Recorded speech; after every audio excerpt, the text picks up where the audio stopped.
다음으로 교육활동 침해에 관련하여 구체적으로 무엇이 교육활동 침해 행위에 해당하는지를 설명해드릴 인천광역시 교육청 교권전담 변호사 방인환입니다. 어떤 행위가 교육활동 침해 행위에 해당하는지에 관하여는 교원지법 제19조에 규정되어 있습니다. 크게 두 가지로 나뉘는데요. 우선 교원지법 제19조 제1호를 보면 교육활동 중인 교원에 대한 범죄 행위가 이에 해당한다고 규정하고 있습니다. 여기서 범죄 행위란 하나, 형법 위반 행위로 공무집행방해죄, 무고죄, 상해죄 및 폭행죄, 협박죄, 업무방해죄, 손괴죄에 해당하는 범죄 행위이거나 둘, 성폭력 범죄 처벌 등에 관한 특례법상의 성폭력 범죄 행위거나 셋, 정보통신망 이용 촉진 및 정보 보호 등에 관한 법률상의 불법 정보 유통 행위이거나 넷, 그 밖에 다른 법률에서 형사처벌 대상으로 규정한 범죄 행위를 말합니다. 네 번째로 말씀드린 규정으로 인해서 사실상 교육활동 중인 교원에 대한 모든 범죄 행위는 교육활동 침해 행위에 해당한다고 볼 수 있습니다. 그 다음으로는 범죄 행위에는 해당하지 않지만 교육활동 침해 행위로 규정된 행위입니다.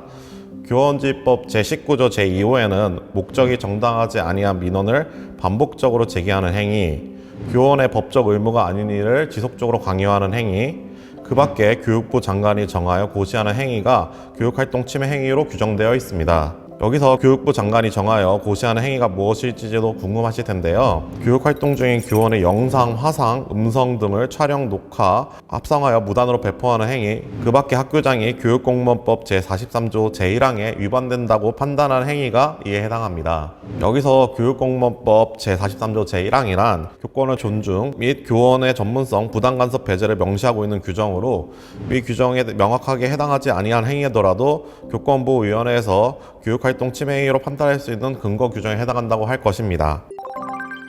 네, 그렇다면 이제 사례를 통해 실제 현장에서는 어떠한 행위가 있었는지 및 어떠한 행위가 교육활동 침해 행위에 해당할 수 있는지 구체적인 예를 들어보도록 하겠습니다. 먼저 범죄 행위에 해당할 수 있는 행위들의 예를 먼저 들어보겠습니다. 공립학교 학생 아버지가 학교에 찾아와 수업 중인 교원의 멱살을 잡고 위협하여 교실 침입, 수업 방해를 한 경우가 있었는데 공립학교 교원의 경우 교육공무원, 즉 공무원에 해당하기 때문에 공무집행방해죄가 성립하는 범죄 행위입니다. 공무집행방해죄가 성립하는 공립학교와 다르게 사립학교의 경우에는 업무방해죄가 성립하는데요. 사립학교 학생 어머니가 교실로 들어와서 교원을 대상으로 낙하산으로 너는 수업 자격이 없다라고 허위사실을 유포한 사례가 있습니다. 또한 최근 많이 발생하고 있는데 허위사실임이 명백함에도 교사에 대해서 국민신문고 민원 및 수사기관 고소, 진정을 하는 경우가 있는데 이는 무고죄에 해당하는 범죄 행위입니다. 따라서 이는 교육활동 침해 행위에 해당한다고 할 것입니다. 교원의 신체를 향해서 물건을 던지는 경우에는 폭행죄가 성립할 수 있습니다.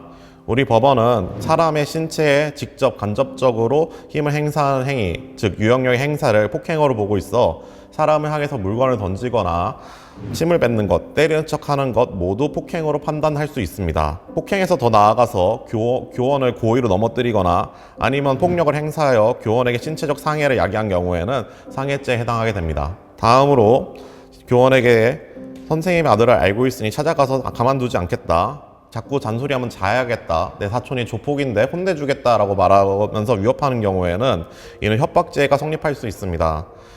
이 중 학생이 선생님에게 스스로 자해하겠다고 말한 경우에도 선생님은 학생에 대한 보호 의무가 있기 때문에 이 또한 공포심을 일으킬 수 있는 해악의 고지라고 볼 수 있으므로 협박죄가 성립할 수 있다는 점 유념할 필요가 있습니다.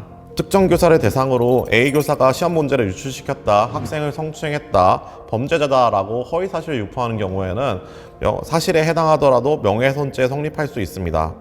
대한민국 형법은 사실을 적시한 경우에도 그 사람의 명예를 실추시킬 수 있다면 처벌할 수 있도록 규정하고 있기 때문입니다. 다만 공익적 목적이 있었는지 여부를 판단해서 처벌하지 아니할 수 있으나 처벌될 가능성을 배제할 수 없기 때문에 특정인의 명예를 훼손할 우려가 있는 언행을 하는 것은 삼가하는 것이 좋다고 할 것입니다. 그 외 특정 교사에 대해 모욕적인 표현 또는 평가가 저하되는 단어를 제3자들에게 공연하게 표현한 경우에는 모욕죄가 성립할 수 있으며 교실 창문을 깨거나 교사의 물건을 던져서 손상시킨 경우에는 재물손괴죄가 성립할 수 있습니다. 다음은 범죄 행위 중 성범죄에 해당하는 사례 및 유형입니다. 교원의 의사에 반하는 신체적 속식, 형법상 강제추행죄가 성립할 수 있습니다. 여기서 추행의 정도에 대해서 많은 분들이 물어보시는데 이와 관련해서 대법원은 상대에 대해 폭행 또는 협박을 가하여 한 거를 곤란하게 한 뒤에 추행행위를 하는 경우뿐만 아니라 폭행행위 자체가 추행행위로 인정되는 이른바 기습추행의 경우에도 강제추행이 성립된다고 보고 있어 추행을 넓게 인정하고 있기 때문에 이를 유념하실 필요가 있습니다. 자기 또는 다른 사람의 성적 욕망을 유발하거나 만족시킬 목적으로 전화, 우편, 컴퓨터, 그 밖의 통신 매체를 통하여 성적 수치심이나 혐오감을 일으키는 말, 음향, 글, 그림, 영상 또는 물건을 상대방에게 도달하게 한 경우에는 통신 매체 이용 음란죄가 성립합니다. 최근 일반적인 채팅 기능을 지원하는 온라인 게임이나 인스타그램 등의 SNS를 이용한 위범죄 행위가 매우 증가하고 있습니다. 특히 음성 채팅을 통해서 발생한 경우도 최근 증가 추세에 있습니다. 교사에게 전화 또는 메신저 등을 통해서 위와 같은 범죄 행위를 한 경우에는 당연히 통신매체 이용 음란죄가 성립하기 때문에 이를 이해하고 조심할 필요가 있다고 할 것입니다. 카메라나 이와 유사한 기능을 갖춘 기계장치, 핸드폰을 예를 들 수 있겠죠. 이를 이용해서 성적 욕망 또는 수치심을 유발할 수 있는 사람의 신체를 교원의 의사에 반해서 촬영, 반포, 소지, 구입, 저장, 시청한 경우에는 카메라 등 이용 촬영죄에 해당합니다. 여기서 성적 욕망 또는 수치심을 유발할 수 있는 사람의 신체를 촬영하는 것은 나체나 은밀한 부위를 찍는 행위뿐만 아니라 자신의 의사에 드러낸 신체 부분이라고 하더라도 이런 촬영당했을 때 성적 욕망 또는 수치심을 느낄 수 있는 부위에 해당하는 경우에는 카메라 등 이용 촬영죄에 해당할 수 있는 것이 대법원 판례입니다. 따라서 동의하지 아니한 촬영은 전체적으로 주의할 필요가 있다고 할 것입니다. 사람의 얼굴, 신체 또는 음성을 대상으로 한 촬영물, 영상물 등을 대상자의 의사에 반하여 성적 욕망, 수치심을 유발할 수 있는 형태로 편집, 합성, 가공하거나 편집 당시에는 허용하였지만 그 편집물을 대상자의 의사에 반하여 배포하였거나 이를 소지, 구입, 저장하는 시청하는 경우에는 소위 딥페이크 처벌법, 즉 허위 영상물 반포 등에 의해서 처벌될 수 있습니다. 과거에도 딥페이크를 이용하여 상대방의 의사에 반하여 성적 욕망, 수치심을 유발할 수 있는 형태로 편집, 합성, 가공한 경우에는 처벌하였지만 최근에 일련의 사건들로 인해서 법이 개정되어 처벌이 더욱 강화되었습니다. 특히 AI 기술의 발전으로 이러한 딥페이크 영상을 제작하는 것이 매우 쉬워졌기 때문에 카카오톡이나 인스타그램, 페이스북 채팅방에 이를 공유하는 경우가 있는데 해당 행위는 심각한 범죄 행위에 해당함을 인지하고 주의할 필요가 있다고 할 것입니다. 다음으로 타인을 비방하는 글을 게시하거나 공포심, 불안감을 유발하는 영상, 문자 등을 반복적으로 보내는 행위는 정보통신망 이용 촉진 및 정보보호 등에 관한 법률상의 불법 정보 유통 행위에 해당합니다. 앞서 언급한 범죄 행위에 해당하지 않더라도 정보통신망을 이용하여 상대방의 공포심이나 불안감을 유발하게 하는 영상, 문자 등을 보낼 경우 이 법에 의해서 처벌되고 반복되는 경우 스토킹 범죄의 처벌 등에 관한 법률로 형사처벌될 수 있음을 유념하실 필요가 있습니다. 이상과 같은 범죄 행위들은 형사처벌 대상에 해당하여 전과로 남을 수 있을 뿐만 아니라 교육활동 중인 교원에 해당 행위를 하는 경우 앞서 언급했던 것과 마찬가지로 교육활동 침해 행위에 해당하므로 교육권보호위원회를 통해서 처분을 받을 수 있습니다. 이하부터는 범죄 행위에 해당하지 않지만 교육활동 침해 행위로 규정하고 있는 행위들입니다. 하나, 목적이 정당하지 아니한 민원을 반복적으로 제기하는 행위.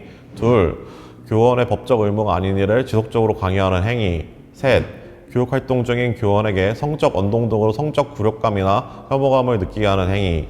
넷, 교원의 정당한 교육활동에 대해 반복적으로 부당하게 간섭하는 행위. 다섯, 교원의 정당한 생활지도에 불응하여 의도적으로 교육활동을 방해하는 행위. 여섯, 교육활동 중인 교원의 영상, 화상, 음성 등을 촬영, 녹화, 녹음, 합성하여 무단으로 배포하는 행위. 7. 그 밖의 학교장이 교육공무원법 제43조 제1항에 위반한다고 판단한 행위가 이에 해당합니다. 여기서 교육공무원법 제43조 제1항에 위반된다고 판단하는 행위는 앞서 언급드린 바와 같이 교권을 존중하지 아니하는 행위로 위에서 열거하고 있는 행위에 해당하지 않더라도 일반적으로 보기에 교권 침해 행위에 해당한다고 판단된다면 교육활동 침해 행위로 판단할 수 있는 근거가 된다고 할 것입니다.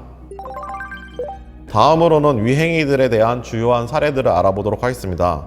생활기록부에 특정 문구를 기입해달라고 반복 요구하거나 급식 메뉴를 별도로 개설해달라고 요구하거나 반교체, 담임교체를 요구하는 경우 목적이 정당하지 않은 민원을 반복적으로 제기하는 행위 또는 교원의 법적 의무가 아닌 일을 지속적으로 강요하는 행위에 해당할 수 있습니다. 연인 사이 호칭인 자기야, 베이비 등을 교원에게 상습적으로 부르거나 음란한 문구를 수업 시간에 낭독한 행위 또는 음란한 사진, 문구를 교원에게 핸드폰 화면을 통해서 보여주는 행위는 교원에게 성적 언동 등으로 성적 구욕감 또는 혐오감을 심어주는 행위에 해당할 수 있습니다. 다음으로 학부모가 지나치게 교사의 생활지도에 간섭하고 방해하는 행위, 수업 내용에 대해서 이유 없이 부당하게 수업 내용을 변경을 요구하는 행위는 교원의 교육활동에 대한 부당 간섭 행위에 해당할 수 있고, 다음으로 교사의 말을 반복해서 따라하기, 중단 지시에도 불구하고 돌아다니는 등 수업 방해를 하는 행위는 교원의 정당한 생활지도에 불응하여 의도적으로 교육활동을 방해하는 행위에 해당한다고 할 것입니다. 그 외에 교원이 원격으로 수업하는 장면을 무단으로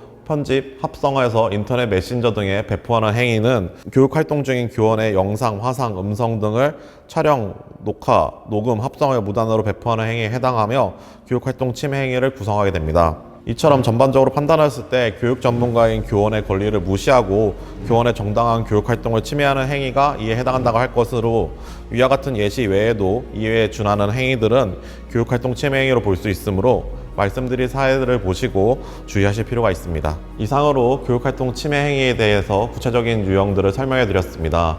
도움이 되셨기를 바라면서 이만 마치도록 하겠습니다. 감사합니다.